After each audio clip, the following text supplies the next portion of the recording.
heck? May bungo ng hayop. Ba't ganun? Lahat wala ng muka. Okay. Uy! Ito yung dining area pa.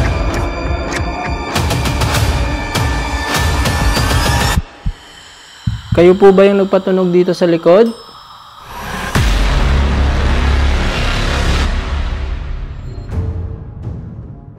Pagkatapos namin libutin ang Twin Mansion, dumiretso na agad ako dito para puntahan ang abandonadong barracks. Ito na tayo guys. Bago makarating dito, kailangan mo munang dumaan sa isang masukal na daanan dahil sa gitna ito ng gubat. Ayun yung highway, pero ito siya. Dito yung tinuturong location sa bundok. Kailangan pa natin dumaan sa gubat para marating natin yun. So dinala ko na lahat yung gadgets natin. Yung night vision nandito na rin. Time check, it's already 3:22 ng madaling araw. So ngayon, akyat na tayo.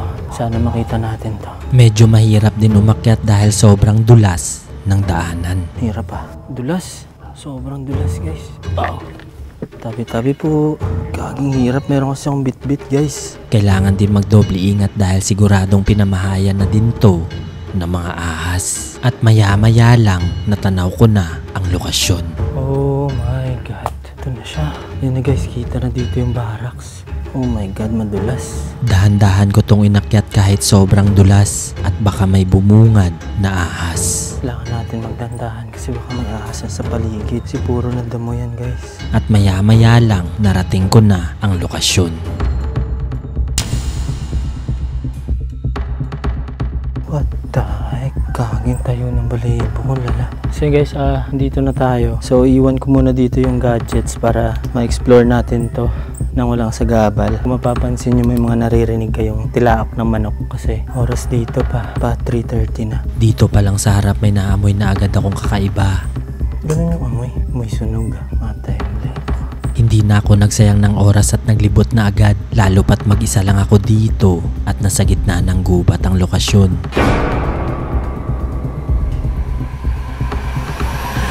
OMG. Meron pa dito mga bunga guys oh. Tsaka mga ng bata. Meron pang mga naiwang laruan dito. Tapos dito, oh, daming mga ano to? Snail. Meron mga snail dito guys. Dumidikit sa niya, sa pader nila. At nang dumiretso pa ako sa loob, itong tumambad sa akin. Dito sa likod guys. Ayan oh. So yung kisame niya, nagbagsakan na.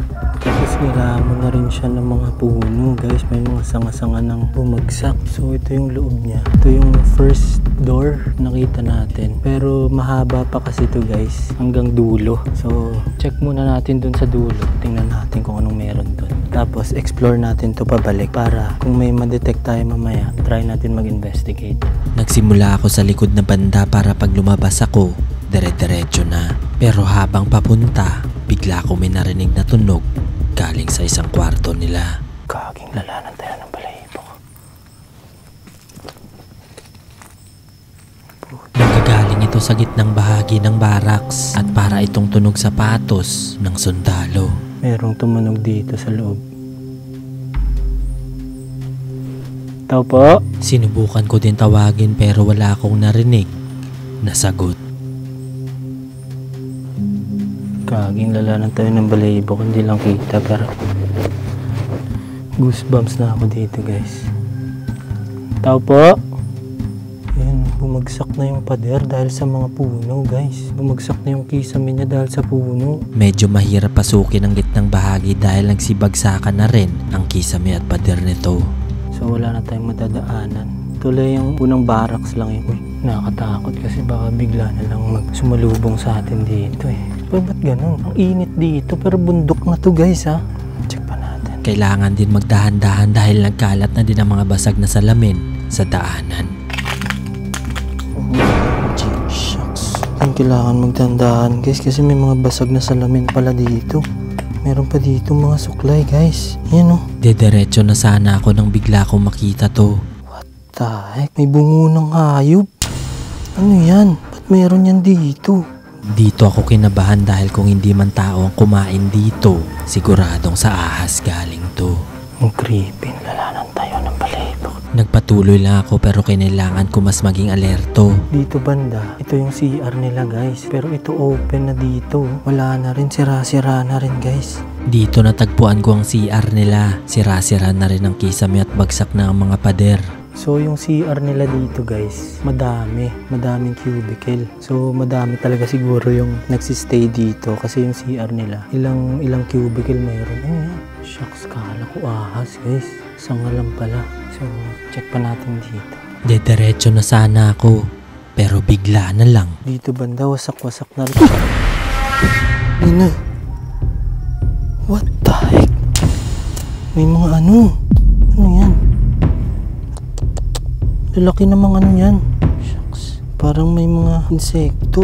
OMG. Dito walang ano. Kaso open na lang siya guys. Sira-sira na rin. Kita na ang matinding bakas ng panahon. Giba na ang kisame at bawat sulok ay saksi sa mga dekadang lumipas. Mula pa nung itinayo ito noong 1980. Para kang naglalakad sa mismong pahina ng kasaysayan.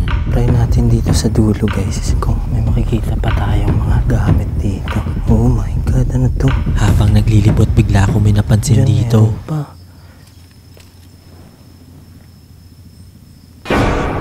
Hindi ko alam kung rinig dito guys, pero may parang tumutunog doon na parang metal.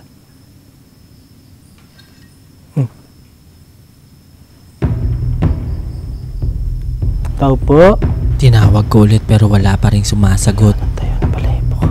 Pero mas lalo kong kinilabutan sa nakita ko dito sa taas. Oh my god. Grabe guys. Nakatalukbong na pala ang mga puno dito. Kaya mas lalong delikado dahil baka may ahas galing sa taas. What the heck? Gubat na talaga pala to. So check pa na. Oh my god guys. Wala na ng tayo ng balahibo. Sobrang lalaki ng puno dito at maya-maya lang bigla ko may narinig na tunog. Hinayaan ko lang to at nagpatuloy lang sa paglilibot pero wala akong kaalam-alam na meron na palang nangyari sa aking camera. Bilisan na lang natin kasi medyo delikado dito guys. Bigla ito nag-blurred at nawala na sa focus. First time mangyari sa akin to. So dito, ayun meron pang daanan. At nang mapansin ko ito, agad ko itong inayos. Ayan, may mga nakasabit. Iba't ibang tunog na rin ang naririnig ko dito sa dulo. Hindi ko alam kung rinig dito yan. Pero may tumutunog dito banda. Tao po? At pagpasok ko sa loob, itong nakita ko. Oh my god, ito na yung pinakadulo guys. OMG.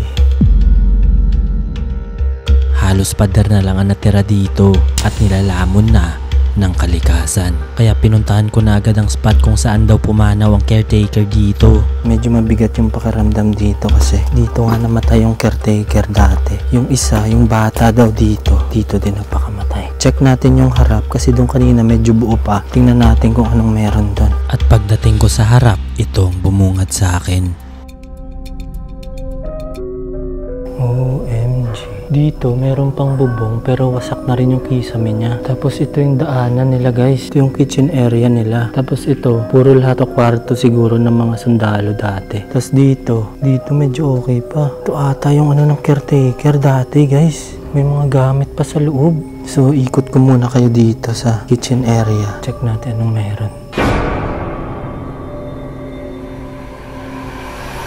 Dito guys, ano na rin, naagnas na rin yung mga kahoy dito. Feeling ko ilang months pa hindi natatagal tong ano na to, barracks na to kasi dito sira-sira na rin eh. For sure yung mangyayari dito, ganun din sa nangyari sa kabila sa mga nakita natin kanina. Tapos dito meron pang isang kwarto pero wala siyang bintana. Hindi ko alam kung kwarto lang to or what pero wala siyang bintana. Hirap naman nun. So kung alam nyo guys kung para saan yan, comment nyo naman. At pagpasok ko sa kwarto ng caretaker na pumanaw dito, ito ang nakita ko. Gagi, ito na yun. Oh my god. Dito pa pati mga bag niya guys, so naiwan pa dito.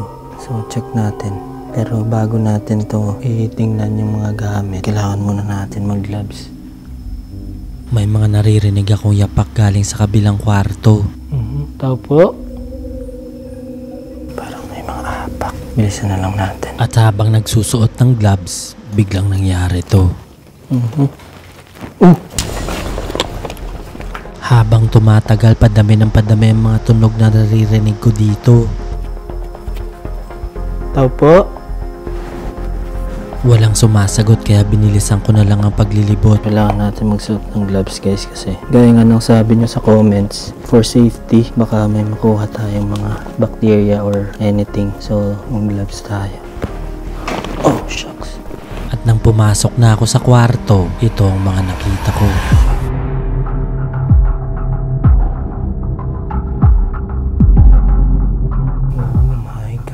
So ito siguro yung foam niya guys. Tapos dito, ito yung bed kung saan siya pinuwian ng buhay. Ano yan? Ito siguro yung sulat ng bata. OMG. Halos lahat ng gamit nila nandito pa. Meron pa dito mga ano to. Ba't may ano dyan? Parang straw. Dito pa. Ito yung mga bag nila. Mga charger. Alas 10:07.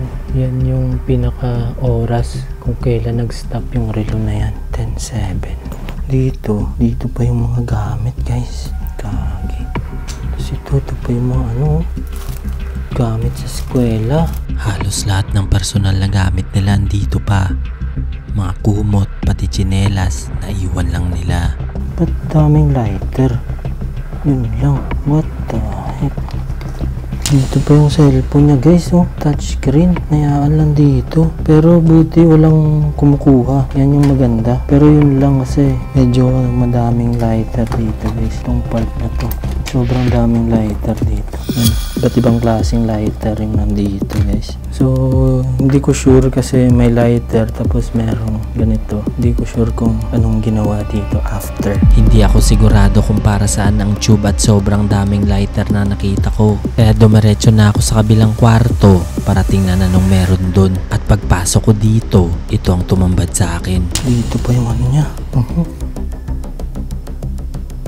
Shucks, andito pa yung ibang gamit guys. Yung mga pads, mga kortina nila, iniwan lang dito. Ito na pala ang kitchen area nila at halos lahat ng gamit na iwan din nila. Bago natin ikutin ang ibang parte, gusto ko lang i-share sa inyo kung saan kami kumukuha ng funds para makapag-explore. Ginagawa po namin is sumasabay kami sa trend. Kagaya ng Bitcoin before na nagkakahalaga lang ng 30 cents. After 15 years, nagkakahalaga na ito ng 100,000. Kaya nag-invest kami agad sa Pocket Broker. Sobrang dali lang kasi nitong gamitin kahit hindi ka expert, kayang-kaya mo mag-trade dito. Sobrang dali lang din mag-register. Ilalagay mo lang ang email mo, ang iyong password at pwede mong gamitin ang promo code ko na CTLZ para meron kang bonus. Ilalagay ko ang link dito sa baba. After mo mag-register, pwede ka na agad mag-deposit. Click mo lang ang finance, then deposit, and pili ka lang kung saan mo gusto mag-deposit dahil meron dyang GCash or other banks. Ang isa sa feature na ginagamit ko dito is ang trading signals, kung saan pwede mong kopyahin ang mga expert traders. Kiklik mo lang tong signals and pili ka lang sa mga traders na gusto mong kopyahin. Tayo natin bumaba. Then, yan. Lagay tayo ng 100. So, from 1811, oops, yun, 187. So, 1898 na guys. So, after mo mag-trade, pwede mo na agad kunin ang balance mo. Click mo lang ulit ang finance, then withdraw, and pili ka lang kung saan mo gusto i-send ang balance mo. Kaya kung trip mo mag-trade, wag mong kalimutan gamitin ang promo code ko na CTLZ para meron kang bonus. Ilalagay ko ang link dito sa baba. Ngayon, tara. Samahan niyo na ako. Habang nag-iikot, bigla kong nakita to. OMG. Dito pa yung mga dati nilang larawan nandito pa guys. Pero ano na siya, nabasa na siguro to ng ulan. Naiwan pa dito ang mga lumang litrato nila. Kupas na at balot na ng alikabok, pero bawat ngiti at titig sa larawan ay tila sumisigaw ng kwento ng kasiyahan at buhay na minsan na mayani sa tahanang ito. Namumuhay sila dito. Yung mga sinampay nila, yung mga gamit nila nandito pa. Pero in just a blink of an eye, wala. Tapos na yung buhay. So hindi ko sure kung may kailangan pa silang tapusin. Kaya kung may kailangan kang abutin, wag mo na ipagpabukas. Gawin mo na agad ngayon kasi hindi natin alam kung ano mangyayari bukas. Yung past, hayaan nyo na yun. Yung importante is yung present, yung ngayon. So kung may kailangan kang gawin, kung may kailangan ka sabihin sa mama mo, sabihin mo na. Kasi hindi natin alam, baka bukas wala na tayo or sila, wala na sila. Ngayon pa lang, paramdam nyo na yung mga gusto nyong iparamdam sa mga taong mahal nyo kasi nakakalungkot to guys. Sobrang nakakalungkot isipin na biruin mo 2, 3, pangatlo yung bata na nawala dito. So, ayun. Ngayon, try natin mag-investigate. Check natin kung may masasagap tayong frequency. Kaya nag-decide na ako mag-imbestiga kung meron ako masasagap dito na kakaiba. Meron ba akong kasama dito? Hindi siya pumipitik. So, try natin dito sa kwarto kung meron. Ooh. Dito siya pumapalo sa kwarto. Pwede mo bang paabutin sa pula to? Tiyang gala. Dito banda. Hindi siya stable eh. Ayan o. Dito. Kaya dali-dali kong kinuha ang mga gamit para masimulan na ang investigation. Sin guys, na-set up na natin yung mga gamit. So, dyan yung REM pad, dead bell, flux. So, ngayon, try natin mag-investigate. Sin guys, naka-set up na yung gadgets. So, ngayon, magtatanong na tayo kung meron tayong masasagap dito na sagot. Kung meron akong kasama dito, pwede nyo bang patunugin yung dead bell, yung REM pad, or yung flux? Kung oo, pwede nyo pong patunugin ng isang beses. Kung dalawa, oh my God. Pwede ko bang malaman? What the heck? Pwede ko ba malaman kung espiritu ka o elemento? Shucks guys, hindi pa ako tapos pero. Kung espiritu ka, patunugin mo isang beses. Kung elemento, dalawa. At maya-maya lang, sumagot ito gamit ang dead bell.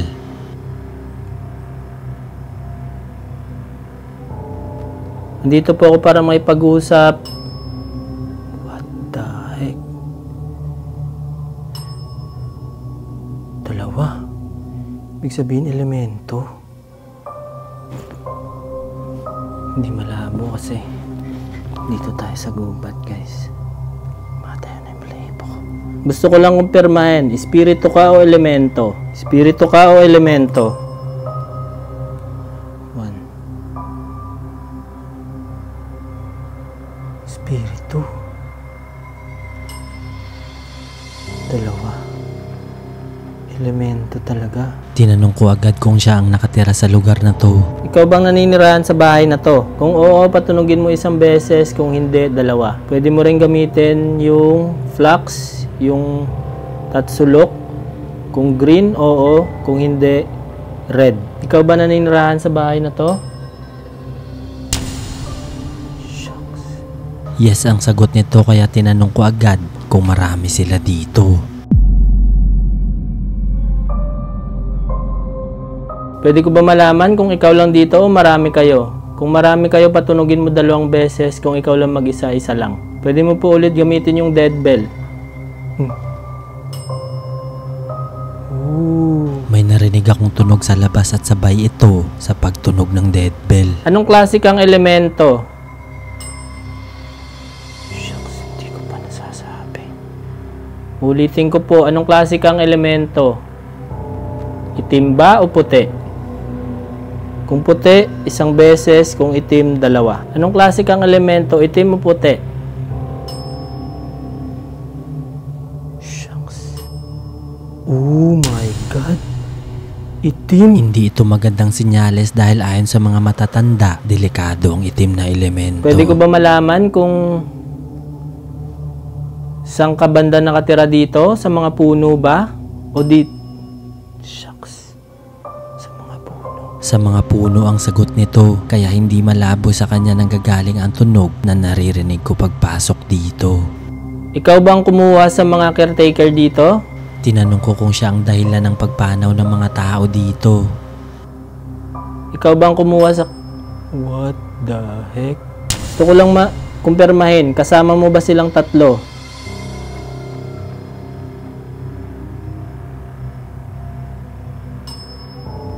Tugma pa rin ang sagot nito, kaya sinubukan kong tanungin kung pwede siyang kausapin sa spirit box. Pwede ba kitang kausapin sa spirit box? Isang patunog lang po, yes. Kung hindi, 2. Sumagot ito, pero hindi lang sa dead bell.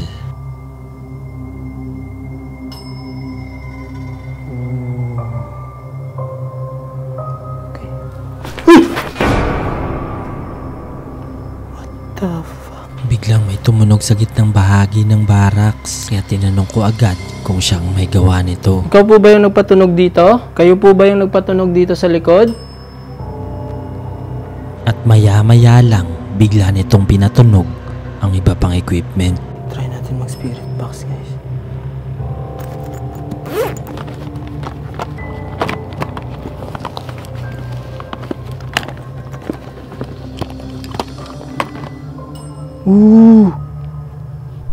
Shh. Pumitik yung REM pad. Ikaw po ba yung nagpatunog ng REM pad?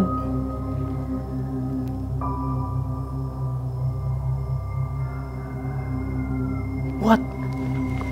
Green. Yes. Yes din yung sagot. Diyan ka lang. Oh my God. Kaya nag-decide na akong lumabas agad bago pa may mangyari sa akin dito sa loob.